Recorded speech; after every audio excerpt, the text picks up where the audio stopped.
지난주에 이 베드로 전후서가 어떻게 쓰여졌는지에 대해서 말씀을 드렸습니다. 그것은 베드로 사도께서 소아시아에 흩어져 있는 성도들에게 보낸 편지인데, 그 당시에 이 흩어져 있는 성도들은 굉장히 어려운 그런 형편에 처해 있었다는 거예요. 그 당시는 정치적으로 보면은 로마 제국의 그런 압력 속에 살았거든요. 그 당시는 로마 제국이 세계를 정복하고 다스렸다 이 말이에요. 그런데 로마가 사실은 이 정치는 잘 했거든요. 정치는 잘하고, 그래서 오늘날 민주주의의 이 출발이 이 로마로부터 나오는 거잖아요, 사실은. 그런데 그 로마 제국에 있어서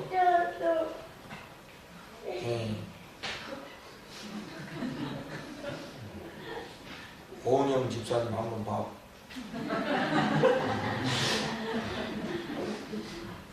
이 로마 제국이 기독교인들에게 굉장히 그 위협이 된 거는 바로 이 로마 황제들이 자기들이 신이다 말이지 이렇게 하면서 사람들로부터 숭배를 요구했다. 그러니까 우리 기독교인들에게는 엄청난 어려움이 된 거죠. 우리는 하나님만이 우리의 왕이 되시는데 하나님에게만 우리는 경배하는 하나님의 백성들인데, 이 사람인 황제를 신이라고 하고 그 황제에게 숭배해라 하니까 이게 어려움이었다. 그래서 만약에 그걸 거부하게 되면은 이 정치적인 박해를 받게 된다. 그것도 어려움이 있지만 더 큰 어려움은 뭐냐면, 같은 동네, 같은 이웃에서 사는 사람들 가운데, 불신자들 가운데 이유 없이 기독교인들을 비난하고 조롱하고 모독하는, 이것이 사실은 어쩌면 더 견디기 어려운 그런 어려움이었을 거예요. 여러분, 우리가 가족들 가운데, 형제들 가운데, 친척들 가운데 괜히 예수 믿는 사람 조롱하고 비난하고 모독하면 참 견디기 어렵죠. 그래서 다 믿는 집안이면은 괜찮겠지만은 이게 그렇지 않을 때, 이렇게 가족들이나 형제들이나 친척들이 모였는데 막 교회를 욕하고 기독교를 욕하고 그러면은 참 견디기 어려운 것이다. 그러니까 그 당시에 이 소아시아에 흩어져 있던 성도들은 이렇게 안팎으로 어려운 가운데 있었다. 이럴 때 가장 힘든 것이 뭐냐면은 배교의 유혹이다. 배교. 다시 말하면 기독교를 포기해야 되나 마나 하는 이런 유혹이다. 얼마 전에 여러분 우리 침묵이라는 영화 봤잖아요, 그죠? 그 일본에 복음이 들어갔을 때 그 당시에 많은 일본 사람들이 복음을 받아들였거든. 그런데 그 당시에는 이 사무라이들이 이게 무신 정권이죠. 이 기독교를 씨를 말리기 위해서 얼마나 많은 사람들을 죽였어요. 죽였잖아요. 그러니까 그런 핍박 가운데 사람들이 배교하게 된다. 배신하게 된다. 심지어는 선교사들도 자기 때문에 많은 사람이 이유 없이 죽어가니까 견딜 수가 없는 거야.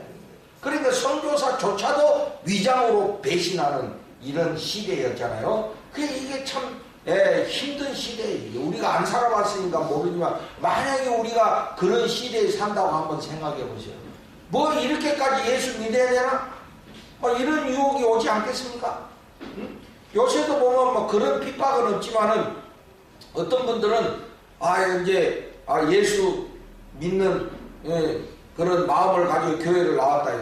하도 전도를 하니까 계속 전도를 하니까 뭐 어길 수 없어서 교회를 나와서 신앙생활을 했는데, 그래서 혹시라도 마음속에 교회를 다니면 좀 뭐가 잘 풀릴라나 하는 그런 기대감을 가지고 교회를 다녔다 이거예요. 그런데 뭐 잘 풀리기는 이게 무슨 휴지도 아니고 말이 잘 풀리기는 개불 닦지면 오히려 더 어려운 일 생기고 막 사고 나고 막 야 이거 뭐 그게 아니구만 이렇게 생각하면서 에이 뭐 교회 고만 다녀야 되겠다. 응? 이런 마음이 들지 않겠습니까? 뭐 믿음 있는 사람도 그런데 믿음 없는 사람 같은 경우에 교회 몇 번 다니다가 어려운 일 반복되고 이러면은 에이 이거 뭐 교회 나가지 말아야 되겠다. 이런 마음이 생길 수 있죠. 예? 그리고 우리 뭐 직분자들 가운데도 말이지 막 생활이 어렵고 경제적으로 힘들면은 뭐 꼭 예수 믿어야 되나 막 먼저 먹고 살아야지 막 이런 생각 들면서 배교의 유혹들이 찾아올 수 있다 이거예요. 이게 바로 이런 성도들에게 그 베드로 사도께서 위로와 격려와 희망의 그 메시지를 보낸 것이 이 편지다 이거예요. 그러니까 한마디로 말해서 뭡니까? 그렇게 힘들고 어렵지만은 예수 그리스도에 대한 믿음을 포기해서는 안 된다. 뭐 이런 메시지인 것이죠. 그런데 우리가 이런 어려운 가운데서도 예수 그리스도에 대한 신앙을 포기하지 아니하고 버리지 않아야 될 분명한 이유가 있어야 된다. 이게. 그렇지 않아요? 그죠? 내가 이런 어려움 가운데서도 이 예수 그리스도를 믿는 믿음을 포기하지 말아야 될 분명한 이유가 있어야지 뭐 참고 견디고 이럴 거 아닙니까? 응? 거기에 대한 분명한 이유를 갖고 있지 않으면 힘들면 다 포기하고 그냥 놔버린다 이거예요. 여러분도 그렇지 않겠어요? 안트로포스 그렇지 않겠어? 응? 우리 청소년들도 응? 뭐 어릴 때는 그렇게 교회 다녔지만 이제 성장하면서 세상이 너무 좋고 세상의 유혹도 많고 막 이렇게 뭐 오늘 뭐 방송에서 그러는데 왜 봄이냐? 볼 게 많아서 봄이라네. 응? 볼 게 많아서 봄이네. 그래 놀러 가고 싶은 유혹, 응? 뭐 데이트하고 싶은 유혹, 뭐 얼마나 많겠어. 뭐 이렇게 꼭 예수 꼭 믿어야 되나? 뭐 이거 뜨문뜨문 교회 나가면 되지. 예? 뭐 이런 마음들 뭐 왜 들지 않겠어, 그죠?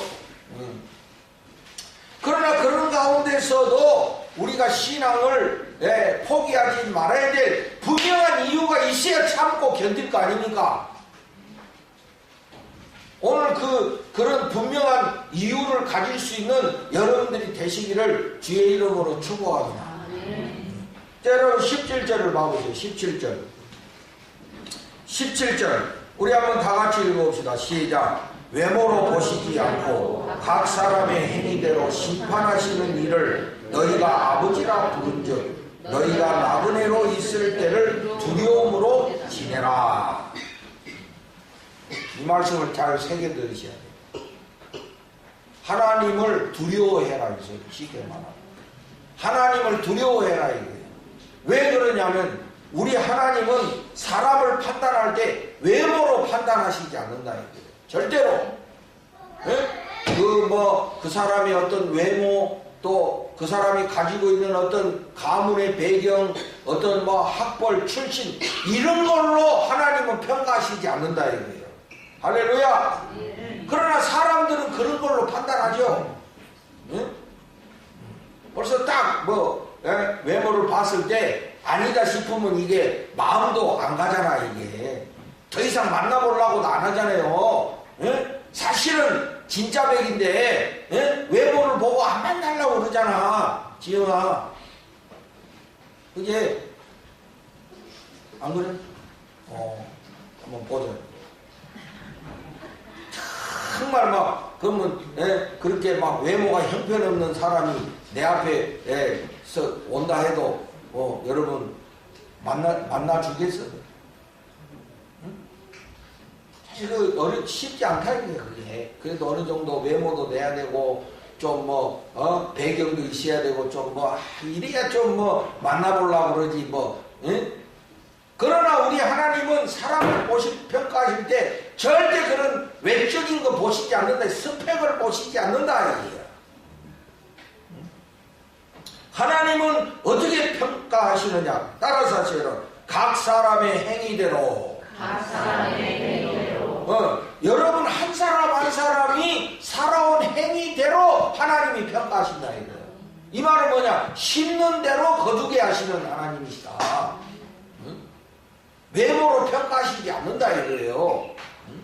그러니까 그게 하나님이 평가한다는 거는 하나님의 심판이라는 건데, 하나님의 심판의 잣대로 딱 대면 이거 아니다 싶으면 그 사람은 뭐예요? 저주받는 거야.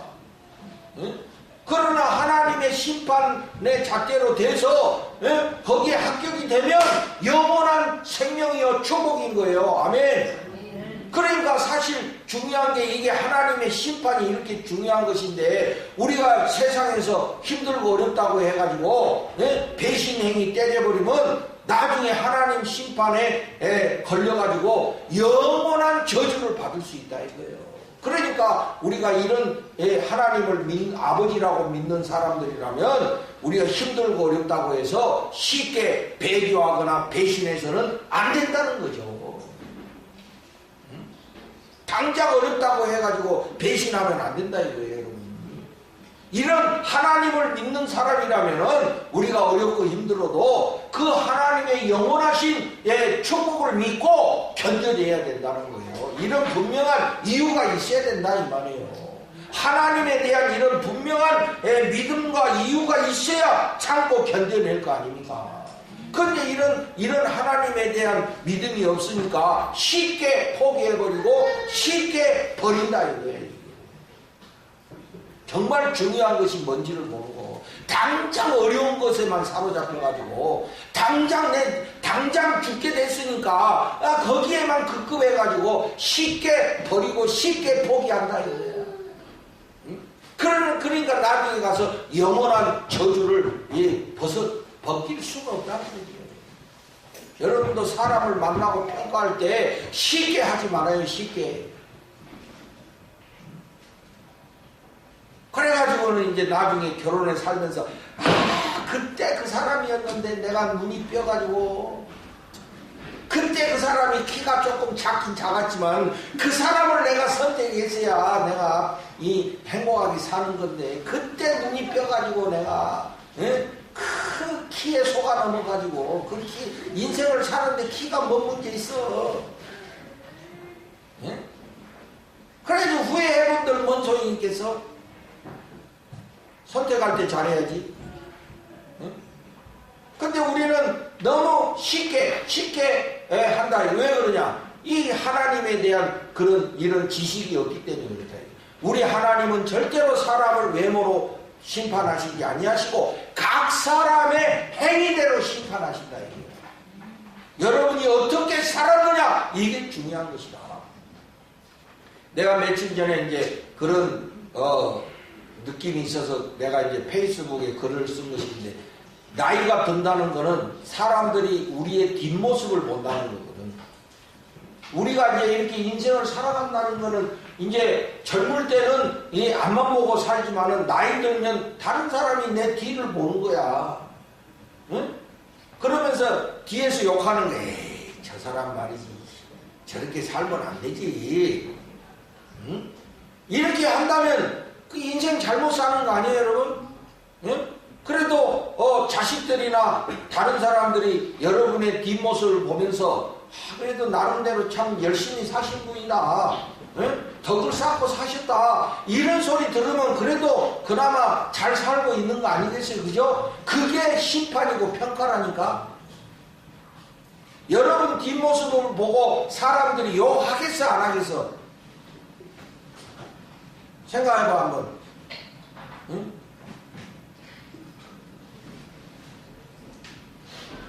그래서 우리가 각 사람의 행위대로 하나님이 심판하시기 때문에 여러분, 우리가 그런 하나님을 우리가 아버지라 부르고 사는 사람들인데, 우리가 힘들다고 어렵다고 해가지고 쉽게 신앙을 저버리고 신앙을 포기해서는 안 된다는 얘기예요.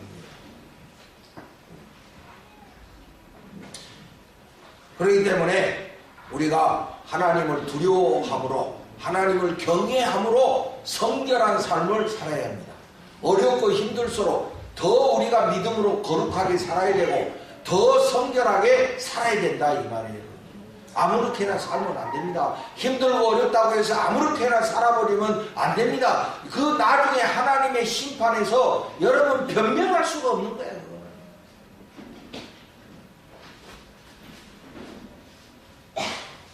안타까운 사람들이 있어요. 힘들고 어려운 거 이해를 합니다.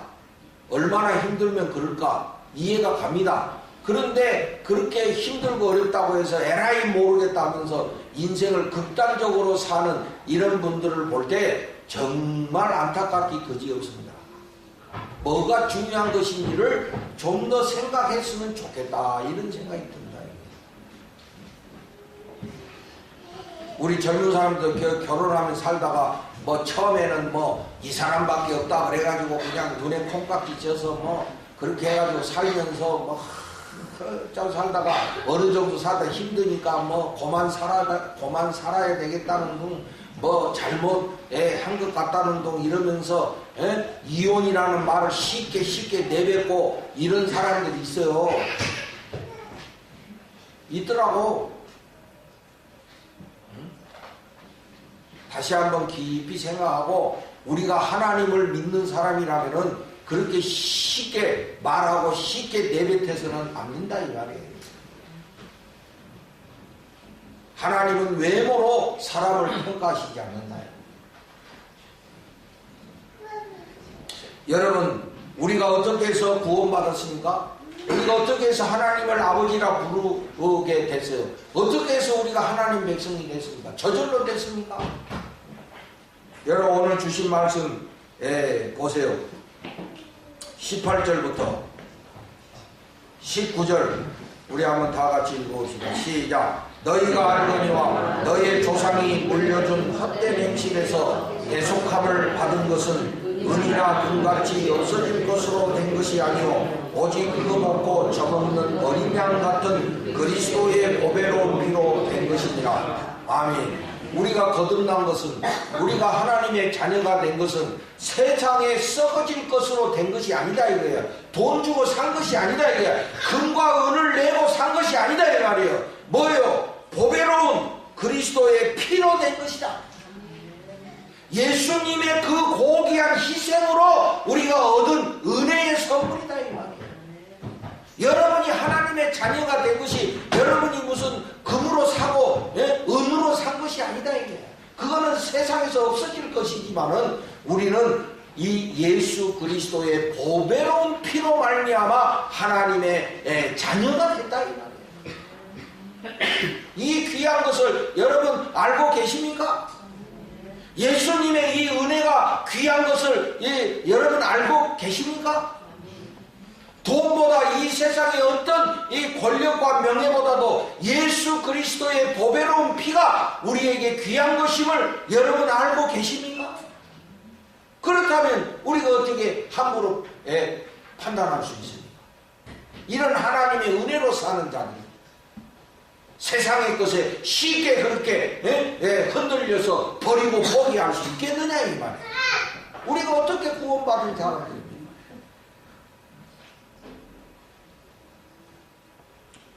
온전히 예수 그리스도의 은혜이죠. 이런 엄청난 은혜를 우리가 잊고 살면서 어떻게 우리가 예수님을 배신할 수 있겠느냐.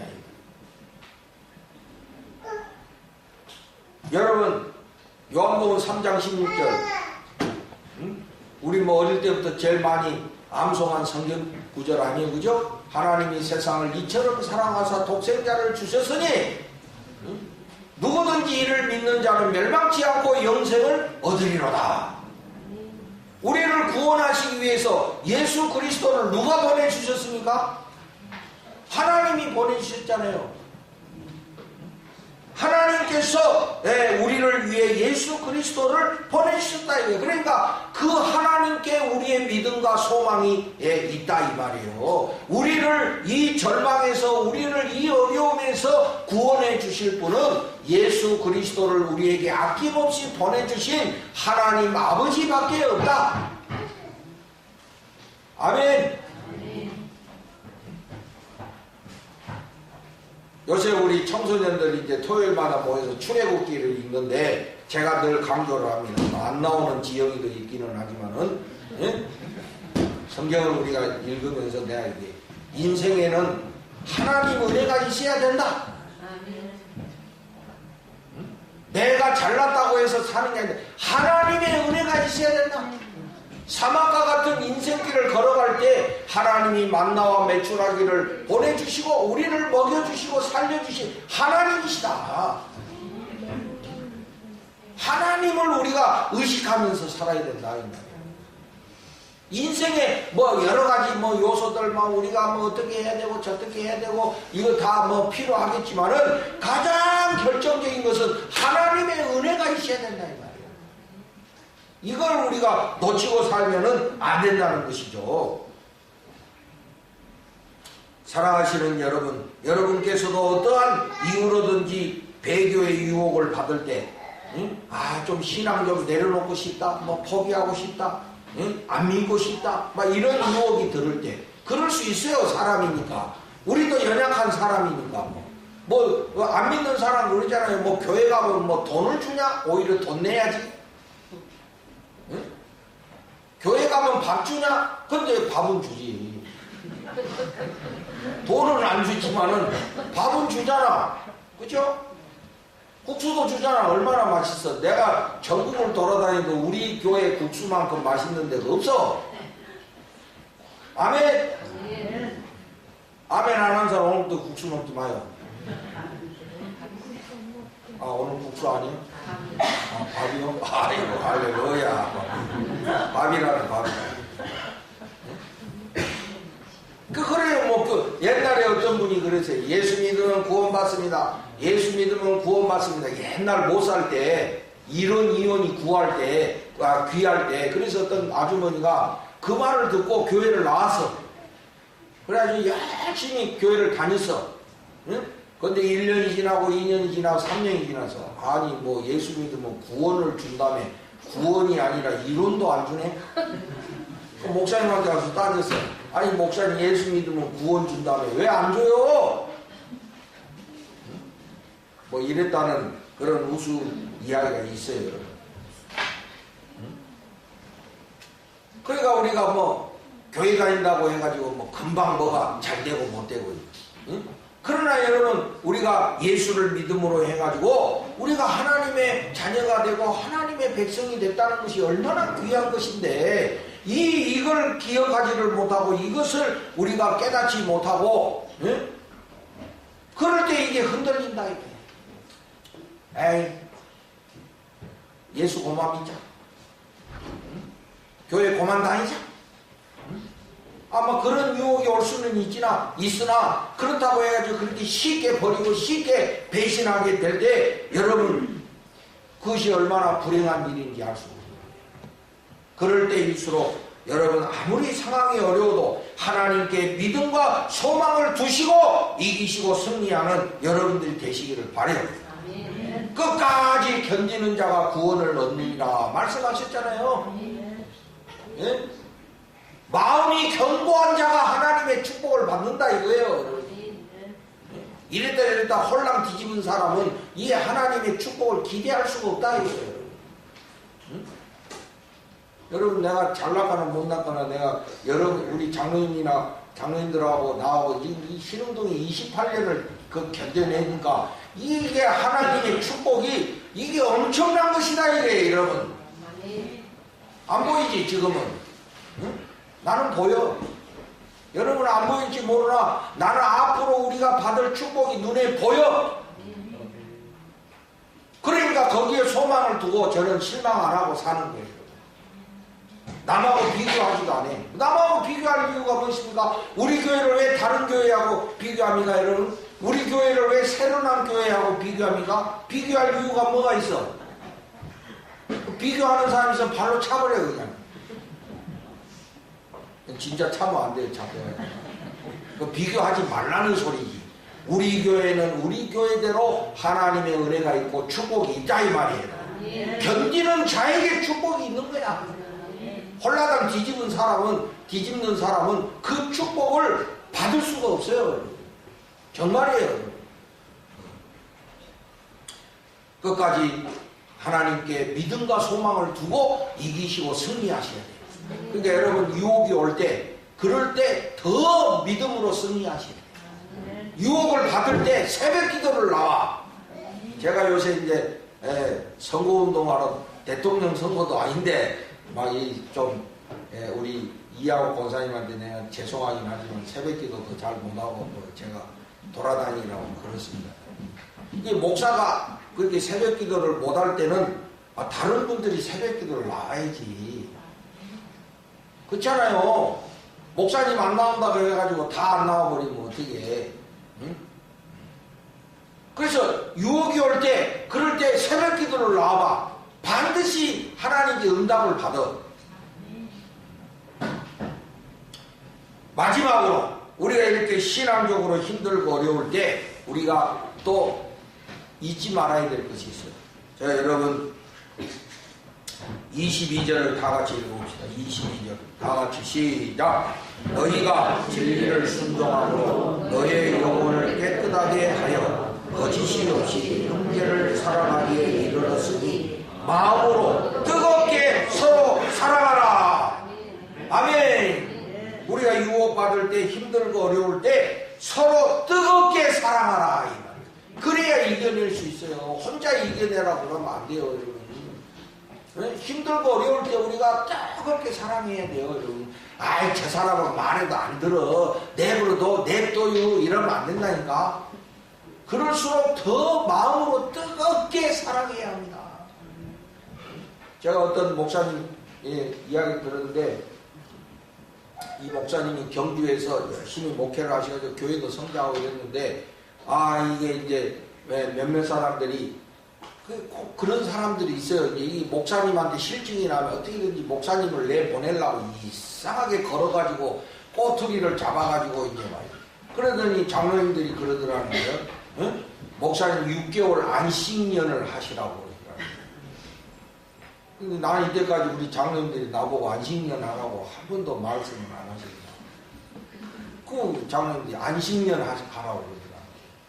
그래가지고 뭣도 모르고 그렇게 안식년 주니까 감사하니까 그 안식년을 갔대. 응? 그래가지고 이제 그 몇 달이 지났는데 어떤 장로님이 전화가 왔더래. 전화를 받았더니 목사님 안 오셔야 될 것 같습니다. 그러더래. 교회 상황이 목사님 안 오셔야 될 것 같습니다. 이러더라는 거. 그래서 이게 무슨 말인가 해가지고 얘들아 여기 중명해라. 이게 무슨 상황인가 하고 이제 알아봤더니 이게 그런 상황인 거예요. 그런데 이 양반이 이제 귀에서 막 무슨 소리가 나더래. 귀에서 막 뭐 이상한 소리가 나더래. 그래서 병원 가서 했더니 처음에는 뭐 때문에 그런지를 몰랐는데 이게 이제 대학병원 가서 정밀 검사를 했더니 이 청신경이 나 그 병 처음 알아서 청신경에 종양이 온 거야. 그래가지고 이제 그 당시는 이게 막 요새는 이 치료가 발전이 돼가지고 막 이게 레이저로 탁 하면 되는데 그 당시는 그게 아니고 막 그거를 하나하나씩 그거를 제거해야 되고 그래가지고 근데 치료하는 과정 속에서 뭐가 실수가 돼가지고 이게 더 이제 부작용이 돼가지고 막 이게 말도 안 되고 막 이게 마비가 돼가지고 지금도 그 목사님 얼굴 보니까 꼭 와사풍 온 분처럼 아직 이렇게 100% 회복은 안 됐더라고 보니까. 응? 그러니까 이게 얼마나 엄청난 충격입니까? 응? 교회에서도 오지 마라 그러지. 응? 이게 건강에도 이렇게 와가지고 막 얼굴도 마비돼가지고 말도 안 되고 막 이런 상황이지. 응? 이게 얼마나 이게 어려운 상황이에요, 이게. 무슨, 어느 날 갑자기 이게 무슨 청천벽 얘기냐, 이거야. 여러분 만약에 여러분이 그렇다고 생각하면 얼마나 암담하겠어. 응? 그러니까 그날 내가 가서 그 사모님도 뵀는데 그 사모님이 막 엄청 얼굴이 밝으시더라고. 그래서 그 사모님이 나보고 그래. 목사님이 살아줘서 감사해갖고 내가 이렇게 열심히 산다고. 여러분 남편이 살아줘서 감사해? 에이, 그냥 가지 뭘 살아라. 혹시라도 그런 분 없지? 그러니까 얼마나 그 어려운 위기였다는 거예요. 그죠? 그러니까 뭐 동기술조차도 뭐 물어보지도 않고 너 왜 그러냐 했는데 어떤 한 친구 목사님이 일부러 찾아와가지고 얼마나 힘들냐고 그러면서 위로해주면서 봉투를 하나 줬는데 봉투를 열어보니까 30만 원이 들었대 그 당시에. 그 지금도 30만 원이 적은 건 아니잖아요. 그죠? 그 당시에 30만 원은 엄청 큰 거야. 그러니까 너 친구지만은 너무 감사하고 감격스럽더라는 거예요. 응? 여러분 힘들고 어려울 때 우리가 이렇게 서로 사랑해야 합니다. 응? 그냥 내 그럴 줄 알았어. 네 그동안 그렇게 얄밉게 살더니 꽃이다. 너 응? 그러면 안 되잖아요. 우리가 힘들고 어려울 때 서로 뜨겁게 사랑해야 합니다, 여러분. 그래야 서로 은혜가 되고 감동이 되고 이런 거예요, 여러분. 어려운 데다가 더 몰아붙이고 막 이래버리면 그건 같은 성도가 아니잖아요. 그거는 적이지. 요새 뭐 대통령 선거들 주적 이야기를 많이 하더만 각 주걱으로 내가 한 대씩 딱 때리고 싶더만 말하는 게 우리나라 이게 정말 대통령 될 만한 사람이 나와서 대통령이 돼야 되는데 그 토론하는 거 보니까 여러분 좀 신경질 나죠, 그죠? 뭐 주저하고 우리는 적이 아니잖아요. 응? 우리는 서로 함께 천국을 향해서 가는 천국을 향해 가는 순례 나그네들이잖아요. 그러면 그 나그네 길을 걸어가다가 어려움 당한 사람이 있으면 사랑해야지. 발로 차서 넌 오지마 이러면 됩니까? 응? 그러면 안 되지. 그러니까 우리가 마음으로 뜨겁게 서로 사랑해야 한다. 그래야 그 사람이 그걸 참고 이겨낼 거 아닙니까, 여러분? 우리 주변에 신앙적으로 낙심하고 신앙적으로 어려움이 있는 사람 우리가 정죄하지 말고 마음으로 뜨겁게 사랑해야 한다. 이 말이에요. 우리 신일교회 성도 여러분 서로 성도 간에 마음으로 뜨겁게 사랑하시기를 주의 이름으로 축복합니다. 마음으로 뜨겁게 사랑해야 돼. 이게 우리가 같은 성도, 같은 천국의 백성이라는 이걸 가지고 우리가 서로 뜨겁게 사랑해. 우리는 적이 아니다 이거예요, 여러분. 우리는 적이 아니잖아요. 함께 천국을 가야 될 하나님의 백성들이지 않습니까? 그러니까 우리가 마음으로 뜨겁게 사랑해야 되거든. 자꾸 마음으로 밀어내면 안 된다 이거예요.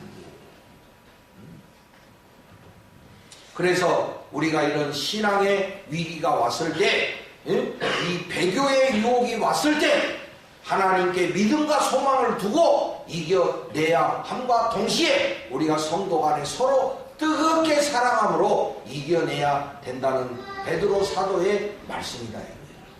오늘 이 말씀을 우리가 우리에게 주신 말씀으로 새기고 이런 신앙의 위기들을 잘 극복하고 이겨내서 천국을 향해서 함께 우리 어깨동무하며 달려가는 우리 사랑하는 신일교회 성도님들 다 되시기를 주님의 이름으로 축복을 드립니다.